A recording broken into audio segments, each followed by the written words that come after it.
Hey, Maddie Cork, how are you? Hello, Haley Jefferson. I'm fabulous. Thank you. How are you?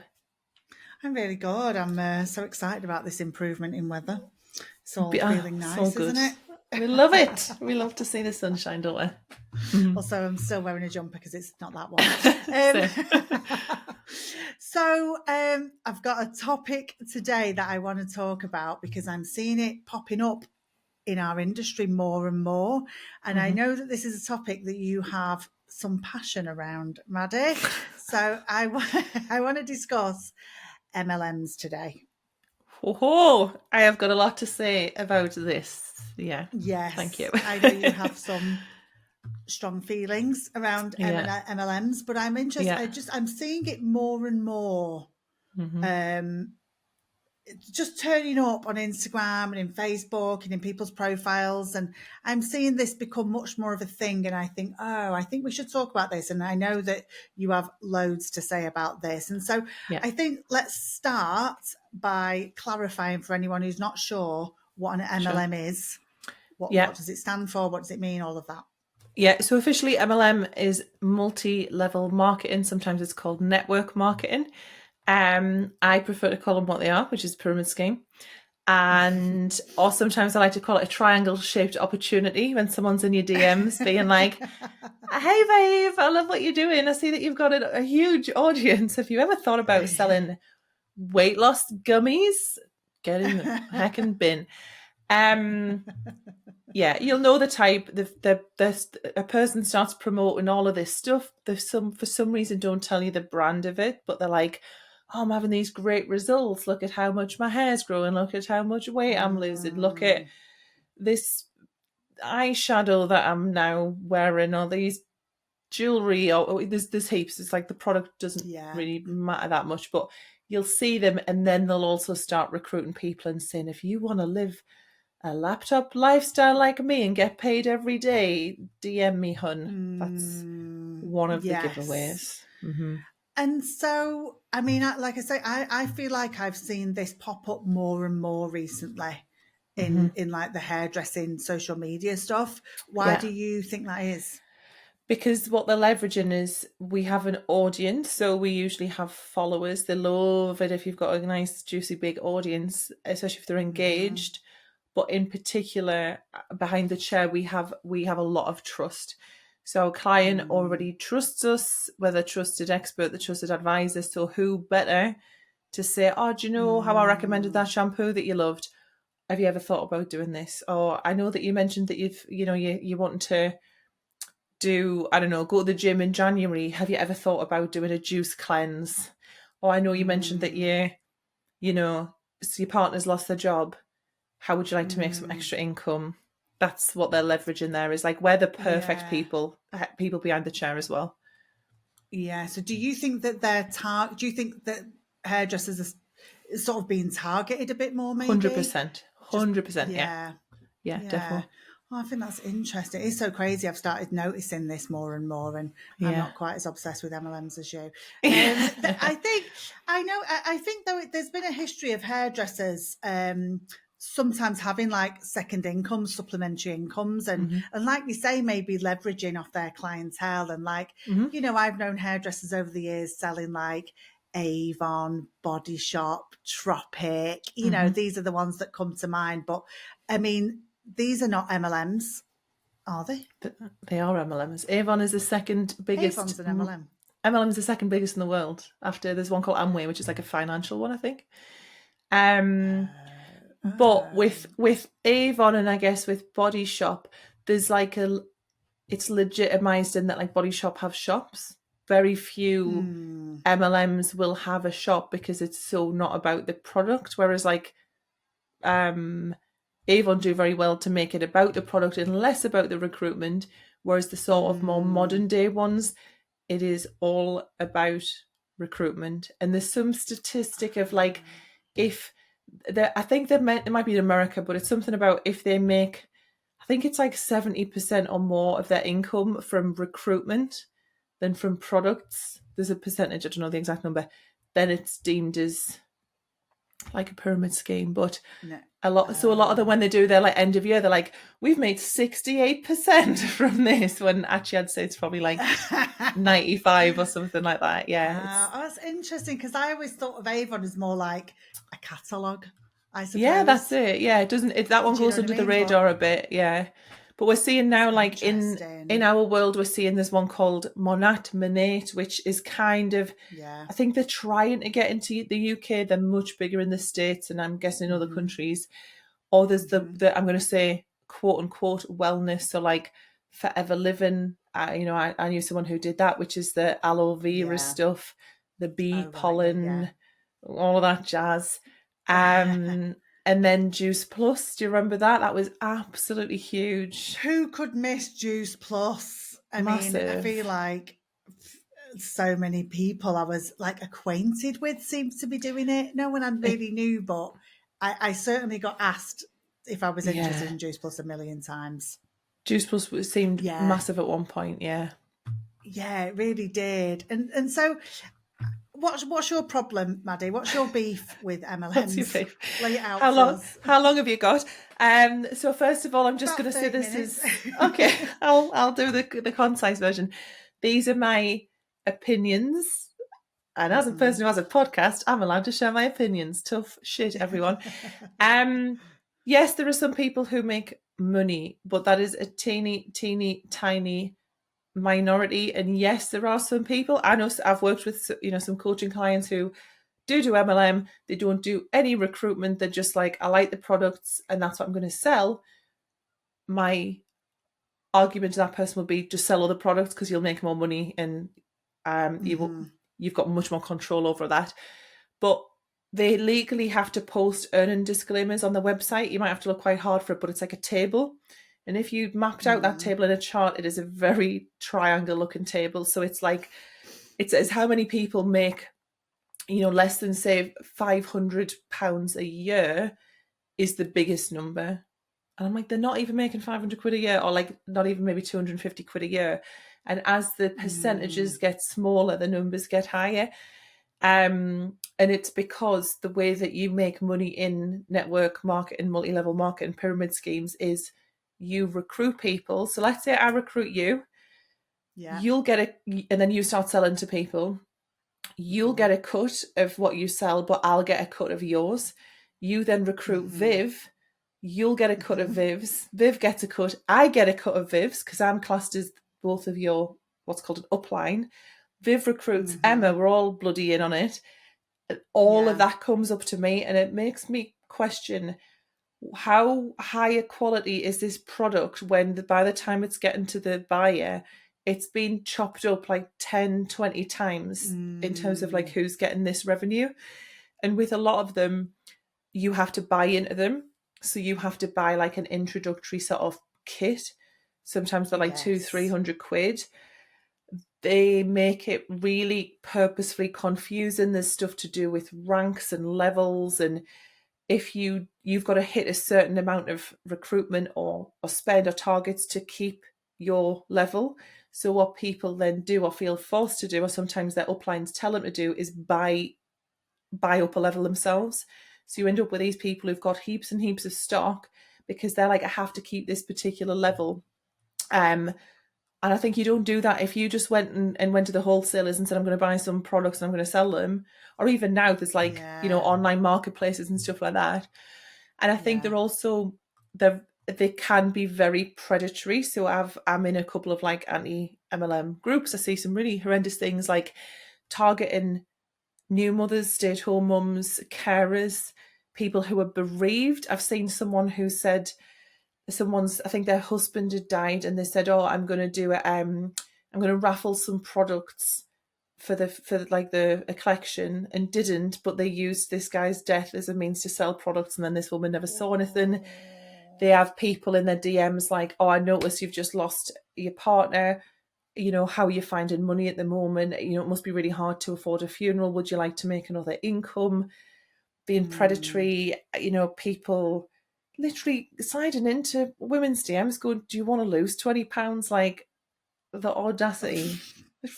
Bad enough saying, do you want to make money? But like going, oh, do you want lose a Yeah. few kg. And it's the shaming, and especially around mums, is like, oh, wait a minute, you're not making money while you're at home raising your babies. Or, oh my God, you've gone to work at, like, their enemies, like the 9 to 5, which is crazy because Yes. they're making no money for like heaps and heaps of work, but they're like, you're an idiot if you go and work in an office. I'm like, yeah, that office pays you like sick pay and holiday and maternity pay and pension, but they really shame people for working, and they shame people for not working. They're like, I earn money on Yeah. my phone. Do you know what I mean? Like, while I'm breastfeeding, I'm selling Juice Plus, and if you're not doing that, like, you're not caring for your child. That So it's a bit sucks. like targeting people who either they see are like stay-at-home mums or Yeah, not working because maybe they've got a disability or something like yeah, that, or someone on hard times who they know is probably coming into money problems, but also maybe people they just consider as low earners, yeah, but with a big network. yeah. Like they maybe consider hairdressers Oh yeah, not great earners, but with a big network and that, yeah. Like, access to people and maybe not yeah, making a fortune. yeah, That's definitely. their And perception. yeah, and I think this is why some people in our industry will listen to this and go, "Oh, well, I do make money," but I'd be like, "Well, how are you making that money? Are you making it through selling products?" In which case, I'd say, if you are good at selling products, sell products where you get a 50% markup or even a 30% markup that you're in control of. You can pick and choose what you sell. You don't have to buy in. Like, obviously, yeah, if you want to have work with a big color brand or whatever, you'll have minimum orders, but nothing's to stop anyone going to sell it, like Sally's whatever, buying Yeah. some retail and selling it at a markup to their clients, or setting up like an online shop front where you can get nice little commissions, considering you don't even hold any physical stock. Or they're getting us. So that would say, if you're selling through retail, just retail something else, you'll make more money and have more control, and you won't have an upline kind of managing you and telling you what to do. Yeah. And um imagine putting a lot of pressure on you. Loads. I've And spoke to people yeah, who've ended up tied up with these things, oh, heaps. not really understanding what they were getting into. And then they just said the constant pressure The to be pressure. recruiting and stuff was wild. Yeah, and there's what I've seen, which is awful. It kind of reminds me of cults, because what they'll do is, like, obviously get you in. There's lots of love bombing at the beginning. You're like welcomed into this family, and for people who haven't had that before, that can feel really like, oh, I found my people, and there's so much possibility. And then you start not making rank, and you're not pulling your weight. You're letting the team down. You're letting your upline down. Go and ask your sister. Go and ask your neighbour. Ask that person in the shop, and they end up alienating all of the people in their life. And people, I've had friends in them, and where I've said, like, you need to get out of this. Like, this isn't okay. And then the MLM are like, trying to divide you. You don't want that negativity in your life. She doesn't want the best for you. And it Yeah. is very cut, like, to try and separate, Yeah. sort of separate you. And I think there's just loads of, like, a lack of integrity. A lot of influential MLMers, like top of the tree, are showing these, big figures, this, the earnings, but the only way to get there is these absolutely enormous downlines. People having to buy products. People, like, will remove a person from the downline to put them into the mate's downline to, like, hit numbers. There's loads of, like, weird sneaky moving stuff around, because they give you certain things as well. So, like, if you get a certain rank, you get holidays. There's one with a car. There's a really popular, it's called Arbonne, and everyone's like, I want the white, I think it's a BMW. But because if you hit a certain rank, Arbonne, you I get forgot a, about that one. yeah, that was one. I had a couple of clients did that. And what they don't tell you is that lease is in your name. They just pay for it as long as you hit rank. So if you don't make enough sales, you're paying your car payment yourself. And it's not a cheap car payment either. So Oh it's all of no. it. I'm just like, and they're just selling this idea. They're like, you're a Yeah. CEO. And they're like, put it in your bio, tell everyone you're a CEO. And who doesn't want to have that feeling of, like, status and, like, I've done so well? But you're not the CEO. You are literally a customer of this business. You're the one putting that money, really a lot of that money in. And a CEO of a Yeah. product brand, we spoke to the very lovely Josie from O&M, who is a real CEO of a Yes. product brand. You get to choose the products, the packaging, the pricing, the marketing strategy. If you don't, then Yeah. you are not the owner of that company. Like, you're not a CEO. You're not No. getting to make those decisions, you know? That's so interesting, isn't it? You're being told you're a business owner, but you're not, you're a customer. Yeah, exactly that. Yeah, trying to find more customers. Yeah. And so I'm dead interested really in how MLMs work in this way. So let's imagine someone makes a product, Mm-hmm. and then what do they do? Do they think, oh, well, either I'm going to get a shop or I'm going to sell it through network marketing? Like, So, or does the MLM come first and they look for new products? Like, do you know anything about how that's working? so in all honesty, the product doesn't matter, and that's like the key part of this, and that's why you'll see they'll start iterating like crazy non-aligned products, or they'll go like one that makes me really laugh is like Monet, this hair care one. You've got all these really really high ranking, influential, like top of the tree, whatever they call themselves, like representatives or whatever, who are like, oh, we've got this new product out, and like my hair was so bad before I use this new product. I'm like, wait a minute, you've been using a different one of their products for the last 5 years, and every time a new product comes out, you say this is the product that has made my hair nice. So the last one that you sold me was terrible, and the one before that was terrible. And then they start coming out with like these weird, like Valentine's Day packs and candles and eye masks. And I remember Juice Plus brought out stuff for kids, and I was like, oh my God. Oh, Because they just need to come up with new things to get their, to have something to sell to the eventual customer. And also, people realize very quickly wow. that these are not good quality products. Like I say, if so many people can take a cut, they have to be so cheaply produced. They're not good. They're not the same as That there's like these So other there's a color brands, you massive know. profit margin, so it can be chopped up. Yeah, exactly. There Oh, I has to get be, you it. know, for everyone to get their sort of slice of the pie. And we've even seen like some digital MLMs where people are selling. There's a thing called MRR, which is master resale rights. That's absolutely berserk. Where you buy, like, I sell you my course for 300 quid, then you're allowed to sell it, Oh, I've and you seen keep the this. 300 quid. And it basically you Yeah, I've just seen burn through the this. top layer of people, and then go, right, I now Yeah, need to make a new thing. So this is such a big hint of anything sketchy is when, like, there's, and I want to just speak really quickly actually about the difference with affiliate schemes, because there are things like affiliate schemes and recommendations. I know people work with brands and have affiliate stuff. If it's an existing customer or someone who maybe collaborates with that brand getting a cut for having recommended it, that's fair enough. But if the pyramid scheme part of it comes when they recruit a person who recruits a person who recruits a person, and like the fifth level down is yeah, still passing money up. yeah. You're not just recommending; you're having to find other people to sell. Yeah, literally, that's it. You're just selling people into it. Whereas, That's yeah, if it's a recommendation, yeah, and I think like, you know, I affiliate for things like, but it's brands that I know or brands that I've used or brands that I would trust other yeah, people to use as well. So that yeah. I would just wanted to speak to that difference a little bit. Yeah, because obviously that's big in the hairdressing world, isn't it? Particularly around Yeah, educators yeah, promoting, having affiliate codes for stuff, and yeah, that's completely different. yeah. Um, why do you find um, it upsetting that we're seeing more MLMs cropping up in the hairdressing world? Yeah. Like, we've talked about this a lot in private. So why, yeah, why is this upsetting you? I think it's just a worry that people are getting ripped off, people are getting taken advantage of and put in really sketchy positions, like I say, alienating themselves from people, financial distress, are being sold into this thing that's absolute bollocks, really, for the 99.9% of people.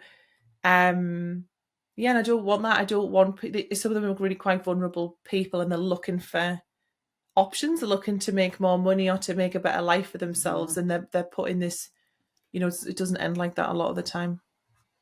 Yeah, yeah. I mean, I can imagine that, like what I do know about MLMs is this sort of pressure that comes to be Huge. selling and stuff like that. And I can imagine it starts to take a lot of your energy away from maybe working on your actual business where you could be making real money and not Yeah, having to be constantly worrying about recruiting your friends and your sister. yeah, exactly. Like I said, for the effort that it takes to make the same amount of MLM, which is really either sell the shit out of it or recruit a bunch of people, which, like I say, comes with this risk of like alienation, whatever.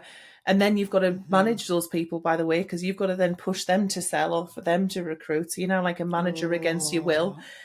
I just think you already are an expert. You already have that trust. You know what you're talking about. You know what your clients need because you have them in your chair all the time.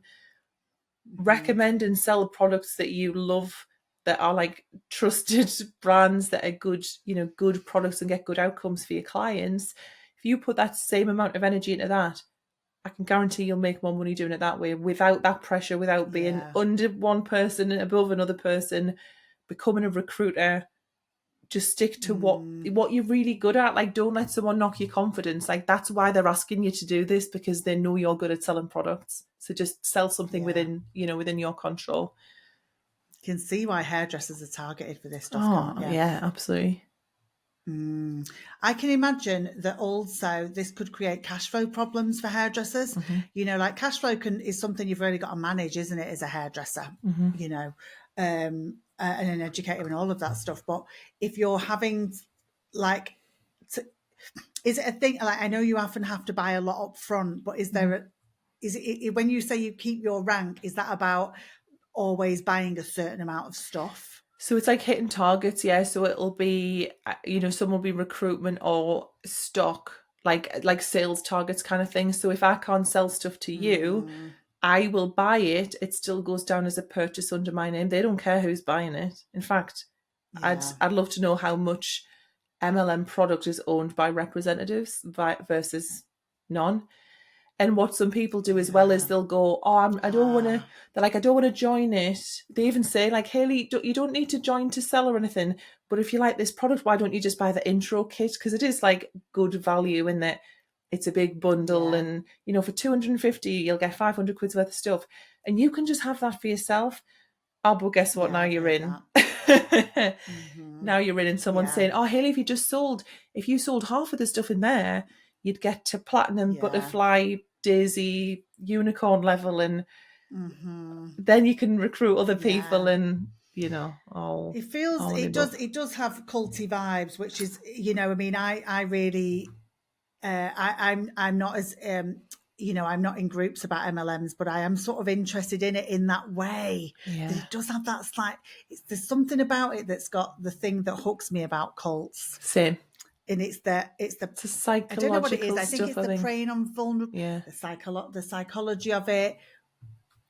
How do you get people in? How do they start? Selling it for you. It's that. I don't know. The whole thing. It's got a same feeling that does make me feel quite interested in it. Yeah. And so. What are your I want to know your final thoughts, Maddie. If a hairdresser's listening to this and they've either been approached to do MLMs or they're currently in one and maybe they're struggling, what do you want to say? What's your final thoughts on this? My cherry spring final thought is that there's there is always options. Like, even if you think you have exhausted every option, because if you think you can't retail, what makes you think you're going to be able to retail someone else's stuff? So either learn the skills how to retail. There's good courses, there's good blogs, whatever. Learn the skills to do that, or set up one of these online shop fronts where you can just not even have anything in stock. You can do Amazon storefront. Elf's a good example of this. And if clients need something, they send it to the client, you get like a bit. It won't be as much as if you stocked it in person, but this is great for people who work freelance or mobile or don't have like a big physical space. And maybe not the cash up front to buy to buy a bunch of stuff in. Exactly. But you don't want to have dead stock sat there. It is just not worth it unless you can literally quit your job and go full time and you're a recruitment wizard / manager / salesperson, or you were the first person to get in on it, and then you can do all those things. But they will tell you anything that is required for you to hear. But I don't want people thinking this is the only option that I've got. There are always options, and you would literally, if cash is so tight and you've got no capacity to kind of learn anything else, I would honestly much rather anyone just go and pick up a few hours in a different job. just get something contract, literally, our beloved, work in Tesco, work in Aldi, whatever. You will make more for your time and effort and relieve the financial pressure and stress, and you can just put your stuff down at the end of the day, go home, and just give yourself that breathing space if money is super, super tight. Obviously go and look at my pricing calculator. Not a pyramid scheme, although someone said it was, because I do offer an affiliate thing. And I was like, you don't know me. Yeah, it's so funny. Network marketing. I offer affiliates to users. I'm like, if you're recommending it, it's because you've got it. But that was funny. Like it's just not the one. Do you know what I mean? It's not the option for you, no matter what they tell you. So have a bit of confidence in yourself that you can. There are options. Yeah, look at every avenue in your business first. Yeah, definitely explore everything. Ways of increasing your income as hairdressers, isn't there? Definitely. So I've got a couple of documentaries I'm going to recommend, Maddie, around MLMs that I've watched that I think are. I watch these like I watch cult documentaries because they hit the spot for me the same. But I wonder if you've watched them. I mean, I bet you have. But have you watched Lula Rich, the one about the leggings? No, I haven't seen this, because I was like, is that Lululemon? Which it's not, because I love Lululemon, but it's not. It's Lula Rose. Lululemon's a brand. Lula Rich is the name of the doc. I'm not sure I don't know what the name of the leggings company was. I'm not sure. I can't remember. It was ages ago when I watched it. It's been knocking around for ages, but it's on Netflix. Honestly, Maddie, I think you will really like it. I need to watch They that. interview loads of the people that were signed up to it. But I think what's really interesting is that sometimes these things become incredibly saturated, don't they? So it's like when everyone on your street's selling the same product, there's no one to sell to. That's what happens when you're at the bottom of the pyramid. The bottom of the pyramid. And I think there's actually quite a funny episode in Schitt's Creek where they talk about that. Have you seen it? Where someone, when they're down on their luck, someone sends them this makeup thing and it turns out to be an MLM, and then everyone in the village has already done it. It's a few years ago. I don't know, it made me laugh. But it's that thing, isn't it? Everyone's at the bottom of the dine line. Watch Lula Rich, Maddie, and get back to me. I will do. It's brilliant. I think it's got a few episodes. It's very good. It's very interesting, and it's very sad. It's really sad, but it's excellent. And then there's another one that I've not watched yet, but I hear is amazing. And maybe you told me about this. And it's on Prime, and it's called Betting on Zero. Yes, the Herbalife. That one's really good. I don't know if I have seen it or not. But I think I might have done.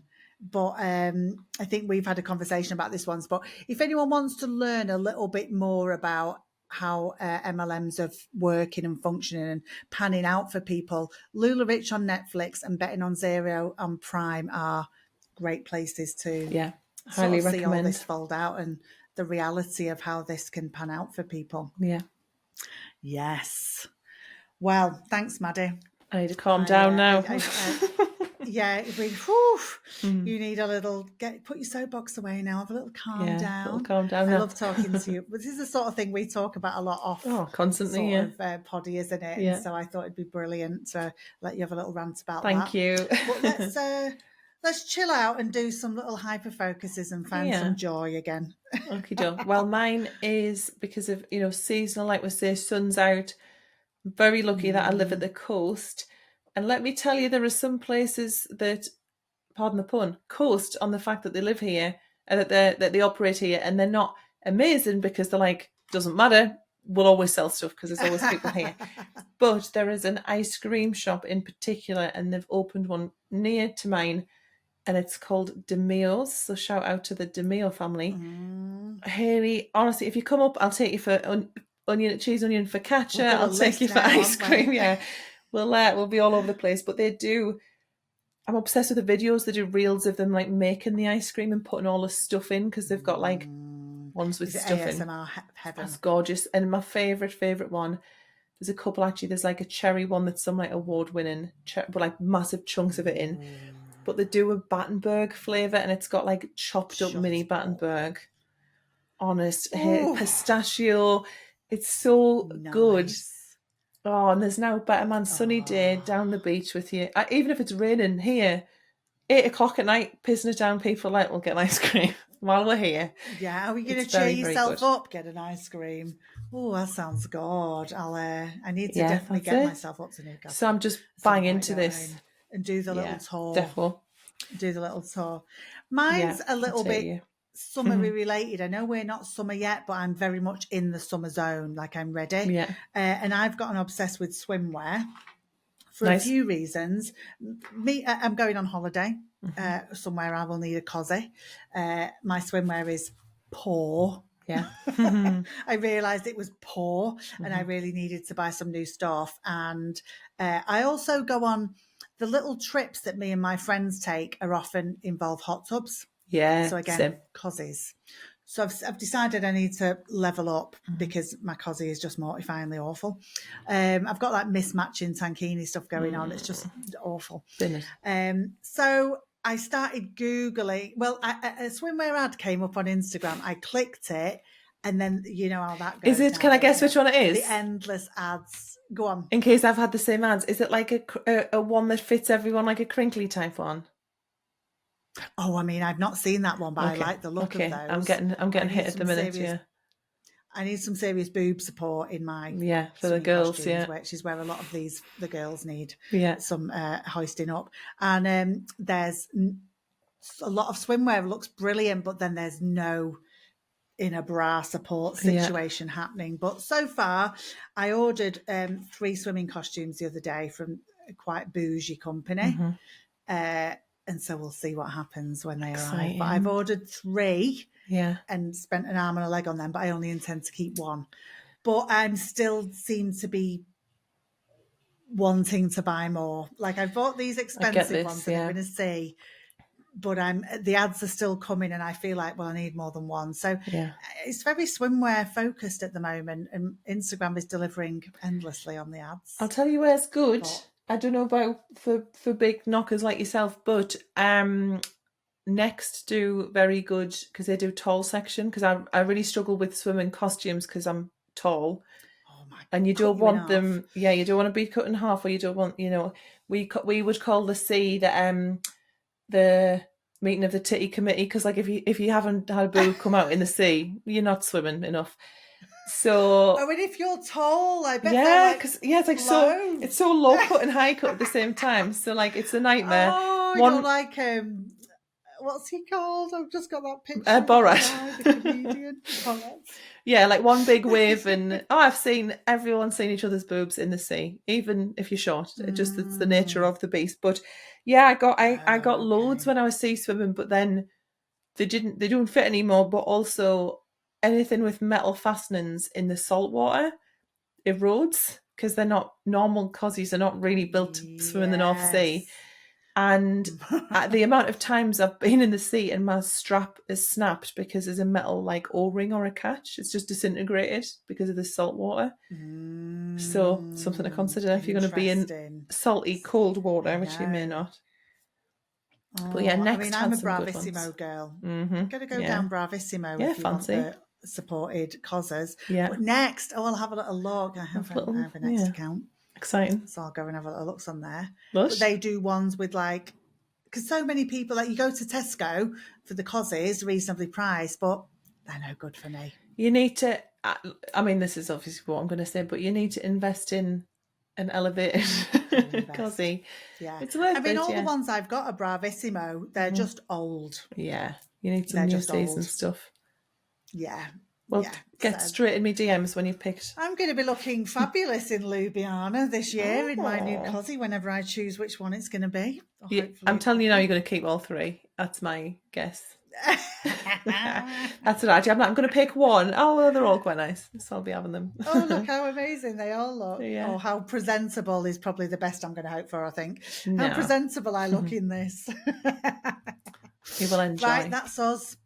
All right, matey. I'm going to go watch Betting on Zero. You need to go watch I'll get on Lula Rich. And we'll confer. We'll reconvene next week. All right, mate. All right. See you next week. See ya. Thanks for watching. If you enjoyed this episode, please like and subscribe. And don't forget to leave your thoughts in the comments. Please support those who support us, and check out Timely, who we recommend as our favourite booking system for you. New customers can get 50% off their first 3 months with a code COFFEE50.